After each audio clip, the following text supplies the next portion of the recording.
आदर्श शिक्षण संस्थान बालोतरा, कक्षा 10वीं, विषय संस्कृत, द्वितीय पाठ, भाग 1 यानी दूसरे पाठ का जो पहला भाग है वह भाग पढ़ने का अध्ययन करेंगे, समझने का प्रयास करेंगे। इस भाग में एक बुद्धिमान स्त्री के बारे में वर्णन किया गया है, उसका हम पहले समझने का प्रयास कीजिए, या जो पाठ का परिचय है वो पाठ का परिचय करवाएंगे। पहले हम पाठ का अध्ययन करेंगे, उनके बाद शब्दार्थ लिखेंगे और उसके बाद में इसी का हम हिंदी में अनुवाद समझने का प्रयास करेंगे और साथ में व्याकरणिक जो बिंदु है उनको भी समझने का प्रयास करेंगे। इसमें जो व्याकरण आई है वो आपके पहले की अधिकांश व्याकरणिक बिंदु है वह पूर्व कक्षाओं के है। परस्तुत यहाँ से शुरू करेंगे, परस्तुतः और प्रेरयति, यहाँ तक परस्तुतः और प्रेरयति। परस्तुतः अयं पाठः सुख सप्तति कथागर्भस्य संपादन कृत्वा संगृहीतः अस्ति। अत्र पाठ्यांशे सब लघु पुत्राभ्यां सह कानन मार्गे पितृगृहं प्रति गसन्तया बुद्धिम् इति नाम्न्या महिलायाः मतिकौशलं प्रदर्शितं वर्तते। या पुरतः समागतं सिंहम् अपि भीतिम् उत्पाद्य ततः निवारयति।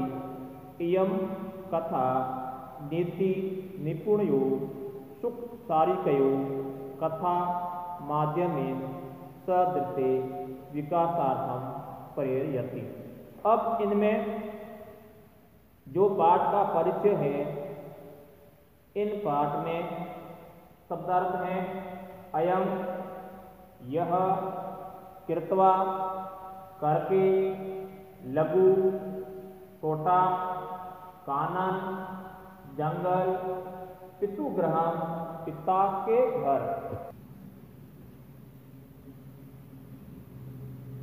गच्छन, जाती हुई, प्रति, की ओर, मति, बुद्धि, भीति, भयभीत, उपाध्य, उत्पन्न। अब इनका हम अनुवाद करेंगे। दूसरा पाठ है पाठ परिचय। यह पाठ कहाँ से दिया गया और हमारे पाठ्य पुस्तक में इस पाठ के देने का क्या उद्देश्य था, हमारे पाठ्य पुस्तक में, हमारे पाठ्यक्रम में यह पाठ क्यों दिया गया। यह एक कथा है, ये एक कहानी है जो हमें हमारे जीवन में उतारने योग्य है, या इनकी जो शिक्षा मिलती है वह शिक्षा एक प्रेरणादायी शिक्षा है। एक व्यक्ति को, मानव को प्रेरित करने के लिए यह कथा कही गई है। परस्तुतः अयम पाठ, परस्तुतः धन अयम है, परस्तु यह पाठ यहाँ पर अवग्रह चिन्ह है और उत्सव संधि है। सुख सप्तति कथा ग्रंथस्य संपादनं कृत्वा संगृहीतः अस्ति। यह जो कथा है, यह कथा सुख सप्तति एक पुस्तक है, उस कथा ग्रंथ से संपादन करके इस पाठ में संग्रहित किया गया है या लिया गया है। कृत्वा में कृ धातु है और कत्वा प्रत्यय है। संगृहीतः धन अस्थि है, यहाँ पर भी विसर्ग उत्तव संधि है और अवग्रह चिन्ह है। उसके अलावा अतर पाठ्यांश से यहाँ इस पाठ्यांश में सब लघु पुत्राभ्याम, सब का अर्थ है अपने, लघु का अर्थ है छोटे, पुत्राभ्याम दो पुत्रों के साथ में, सह यानी साथ में, कानन मार्गे, कानन का अर्थ है जंगल के मार्ग के द्वारा, पितृगृह प्रति अपने पिता के घर की ओर, अपने पिता के घर की ओर,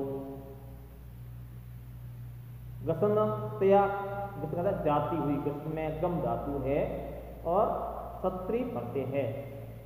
सत्री प्रत्यय का प्रयोग वर्तमान काल में होता है किसी भी कार्य को जारी रखने के लिए, लिखना, वदना, उनमें ये सत्री प्रत्यय है। जाती हुई बुद्धिमती नाम की महिलाया महिला ने। मति कौशलम, मति का अर्थ है बुद्धि, कौशल कहते हैं कुशलता। प्रदर्शित वर्तते दिखाई गई है, प्रदर्शित इसमें उस महिला ने अपने बुद्धि कौशल को बताया गया है, बुद्धि को किस प्रकार प्रयोग करती है, या उसे कहते हैं प्रत्युत्पन्न मति। या पुरतः जो सामने, समागतम आते हुए, सिंहम अपि शेर को, बीतम उपाद्यम ततः निवाति। बीतम का अर्थ है भय, उपाय उत्पन्न होते हुए, ततः उनको, निवार्यति रोकती, अर्थात वह महिला अपने सिंहरूपी काल को, अपने सिंहरूपी काल को, अपने सिंहरूपी काल को रोकती हुई कहती हैं, या वह बच्चों को अपने सिंहरूपी काल से किस प्रकार से वह उनसे उनको दूर करती है, रोकती है। इयम कथा, यह कथा, नीति निपुणयो, नीति की निपुणता, सुख सारिको, सुख और सारिका के माध्यम से, कथा माध्यम, कथा के माध्यम से, सदर्थे विकास, दिखाई हुई विकास की ओर प्रेरित करती है, या ये प्रेरणा करती है। अर्थात इसमें एक महिला है, वह अपने दोनों पुत्र के साथ में अपने पिता के घर की ओर जाती है, और रास्ते में घने जंगल में उनको एक काल रूपी, मृत्यु के काल रूपी सिंह उनको आते हुए दिखाई देता है। अब सामने शेर आ रहा है, सिंह आ रहा है, तो उन बच्चों को और वह खुद अपनी बुद्धि के द्वारा किस प्रकार से अपने भय से मुक्त होती है, या उन सिंहों को भी वहां से भयभीत करके भगा देती है, इस प्रकार उसमें उसके बुद्धि का वर्णन किया गया है। मृत्यु सामने है, लेकिन अपनी बुद्धि कौशल के द्वारा उस सिंहों को वो भगा देती हैं। इसी अपनी बुद्धि का इस पाठ में वर्णन किया गया है। आपको भी ऐसी कभी भी समस्या आती है, कभी भी आ सकती है, अपनी बुद्धि का प्रयोग करते हुए उस कठिनाई से किस प्रकार से पार होना चाहिए, उबरना चाहिए, यह उसमें उसका वर्णन किया गया है। यह पाठ का परिचय था। अब इसमें व्याकरणिक जो बिंदु है, कृत्वा कृ धातु हैं, कर्ता प्रत्यय हैं, प्रति कारक की तृतीय विभक्ति है, गचन गम धातु हैं, सत्री प्रत्यय हैं, सिंहम अपि यहाँ पे अनुस्वार संधि है। अब आपको इसमें गृह कार्य में क्या करना है, ग्रहम प्रति विभक्ति स कारणम लिखत। और प्रश्न दूसरा है, परस्तुतः अयम शब्द का संधि विच्छेदम पुरुष। यह आपके गृह कार्य प्रश्न है। अगला जो भाग है उनसे आगे करवाएंगे या समझने का प्रयास करेंगे।